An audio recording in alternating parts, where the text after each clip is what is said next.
Hello everyone. आज हम पढ़ने वाले हैं अलंकार और इसे हम बहुत ही शॉर्ट में ट्रिक के साथ समझेंगे। और क्योंकि ये टॉपिक बहुत ज़्यादा इम्पोर्टेंट है सी टेट यूपी टेट और यूपी पुलिस के अकॉर्डिंग, तो इसे हम देखते हैं कैसे हम इसके क्वेश्चन को बिल्कुल सही सही तरीके से सटीक आंसर लगा सकते हैं। कुछ ट्रिक्स मैं बताऊंगी आपको, तो वीडियो पूरी देख के जाइएगा। आइए स्टार्ट करते हैं। तो सबसे पहला क्वेश्चन तो यही आता है कि अलंकार क्या होता है। तो अलंकार का मीनिंग ही होता है आभूषण या गहना। तो जो ऐसे शब्द जो काव्य की शोभा शोभा बढ़ा देते हैं उन्हें अलंकार कहते हैं। इसे दो भागों में हमने डिवाइड कर रखा है, शब्द अलंकार और अर्थ अलंकार। शब्द अलंकार में कौन कौन से अलंकार आते हैं? अनुप्रास, यमक और श्लेष। ये आपने पहले भी पढ़ रखे होंगे, छोटी क्लासेस से स्टार्ट हो जाता है ये टॉपिक। लेकिन इससे किस तरह के क्वेश्चन पूछे जाते हैं, किस तरह के एग्जाम्पल पूछे जाते हैं, तो आइए देखते हैं। सबसे पहले आता है अनुप्रास अलंकार। इसमें क्या होता है, एक ही व्यंजन का बार बार प्रयोग होता है और उसके कारण जो काव्य में चमत्कार पैदा होता है, वहाँ अनुप्रास अलंकार होता है। एग्जाम्पल क्या है इसका? जैसे चारु चंद्र की चंचल किरणें। चे चे चे की जो आवृत्ति है बार बार हो रही है यहाँ पे। सेकंड आता है, सेकंड एग्जाम्पल है इसका, तरणी तनुजा तट तमाल तरुवर बहुचाए। तो इसकी बहुत ही सिंपल सी ट्रिक है। ये हम देखते ही बता देंगे कि जो एक व्यंजन है वो बार बार प्रयोग होगा और उसको देखकर हमें पता चल जाएगा कि यहाँ पर अनुप्रास अलंकार है। नेक्स्ट आता है, सेकंड आता है यमक अलंकार।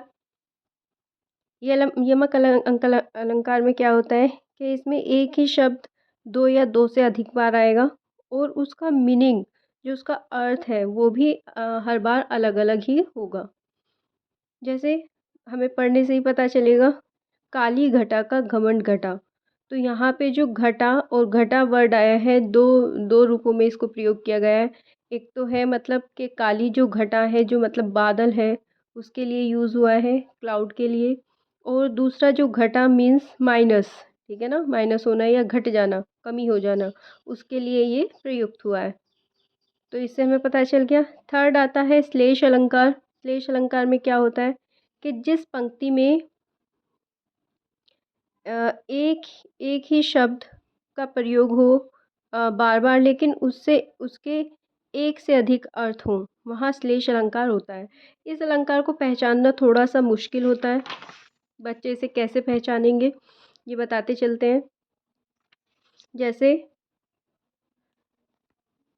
एग्जाम्पल क्या है इसका, रहीमन पानी राखिए बिन पानी सब सून, पानी गए न उबरे मोती मानस चून। तो यहाँ पर जो पानी के लिए जो अर्थ हैं वो अलग अलग अर्थ दिए गए हैं। पहला जो पानी यूज़ हुआ है उसका मतलब है जल, दूसरा जो पानी है उसका मतलब है इज्जत, और तीसरा जो पानी यहाँ पे यूज़ हुआ है उसका अर्थ है चमक। ठीक है ना। तो इसमें क्या होता है, बच्चों को ये बिल्कुल समझ नहीं आता। तो अगर आपको ये कुछ नहीं समझ में आ रहा किसी अलंकार के बारे में, तो आप उसको श्लेष भी लगा सकते हैं, क्योंकि हमें तो पता चल ही नहीं पा रहा है, बच्चे कहाँ से आइडिया लगाएंगे। बाकी अलंकार की पहचान आप याद कर लेंगे, तो इससे हमें पता चल जाएगा। नेक्स्ट पॉइंट आता है अर्थ अलंकार। अर्थ अलंकार क्या होता है? काव्य में जहाँ शब्दों के अर्थ से चमत्कार उत्पन्न हो, वहाँ अर्थ अलंकार होता है। ठीक है ना। तो इसको इसके टाइप्स हैं उपमा अलंकार, रूपक अलंकार, उत्प्रेक्षा, अतिशोक्ति। ये सब इसी के एग्जाम्पल हैं। फोर्थ आता है इसमें उपमा अलंकार। ये अर्थ अलंकार का ही एक टाइप है। उपमा मीन्स क्या होता है? कंपैरिजन करना, है ना, जिससे हमें पता चल जाए कि यहाँ पे दो चीज़ों का कंपैरिजन किया गया है, वहाँ पे उपमा अलंकार होगा। तो इसकी डेफिनेशन क्या है? एक वस्तु या प्राणी की तुलना दूसरी किसी प्रसिद्ध वस्तु या प्राणी से की जाती है, वहाँ उपमा अलंकार होता है। फॉर एग्जाम्पल, सिंधु सा विस्तृत और अथाह। तो इसमें एक एक जानने वाली बात यह है कि इसमें सा सी जैसे शब्दों का प्रयोग होता है। और इसकी जो ट्रिक है वो ये है कि दो शब्दों के बीच में एक डैश जरूर आएगा। डैश देखते ही और उसके साथ सा जैसा कोई वर्ड यूज़ किया गया है, तो वहाँ पे आपको उपमा अलंकार ही लगाना है। नेक्स्ट आता है रूपक अलंकार। रूपक अलंकार में भी क्या होता है कि इसमें भी कंपैरिजन क्या होता है, लेकिन इसमें हमें क्लियरली कंपैरिजन नज़र नहीं आता, हमें ये समझना पड़ता है, क्योंकि उपमा में तो डैश आ गया और इसमें कोई ऐसा वर्ड नहीं आएगा, लेकिन हम इसका कंपैरिजन जान सकते हैं, पढ़ने के बाद हमें पता चल जाएगा। डेफिनेशन क्या है इसकी? जहाँ गुण की समानता के कारण उपमे में उपमान का आरोप कर दिया जाए, वहाँ रूपक अलंकार होता है। एग्जाम्पल क्या? पायो जी मैंने राम रतन धन पायो। तो इसका मीनिंग क्या होता है कि मैंने एक राम को ऐसे पाया जैसे मैंने पूरा धन पा लिया हो। ठीक है ना, तो पढ़ने से ही पता चल गया, कंपैरिजन हो रहा है। नेक्स्ट एग्जाम्पल है इसका, गुरुपद चरण सरोज रज। नेक्स्ट अलंकार आता है उत्प्रेक्षा अलंकार। उत्प्रेक्षा अलंकार का क्या होता है? कविता में जहाँ उपमे में उपमान की संभावना पाई जाती है, वहाँ उत्प्रेक्षा अलंकार होता है। यहाँ पर संभावना प्रकट की जाती है और इसकी ट्रिक ये है कि इसमें जनु मनु मानु मानो जैसे शब्द आते हैं। इसको देखते ही पता चल जाता है कि इसमें ये शब्द आए हैं, तो इसमें उत्प्रेक्षा अलंकार ही होगा। ठीक है, जैसे उस काल मारे क्रोध के तनु कांपने लगा, मानो हवा के जोर से सोता हुआ सागर जगा। तो इसमें हमें पता चल गया, मानो जो वर्ड आया है उसी से हमें पता चल गया कि इसमें उत्प्रेक्षा अलंकार आएगा। और लास्ट आता है अतिशोक्ति अलंकार।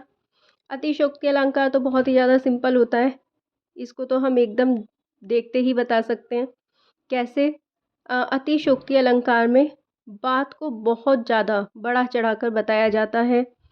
तो जैसे एक बार डेफिनेशन देख लेते हैं इसकी। जहाँ किसी वस्तु पदार्थ या कथन का वर्णन लोक सीमा से बढ़ा चढ़ाकर प्रस्तुत किया जाए, वहाँ अतिशयोक्ति अलंकार होता है। जैसे कि फॉर एग्जाम्पल, राणा ने सोचा इस बार, तब तक चेतक था उस पार। तो राणा अभी सोच भी नहीं पाया था और चेतक जो उनका घोड़ा था वो नदी को पार कर चुका था।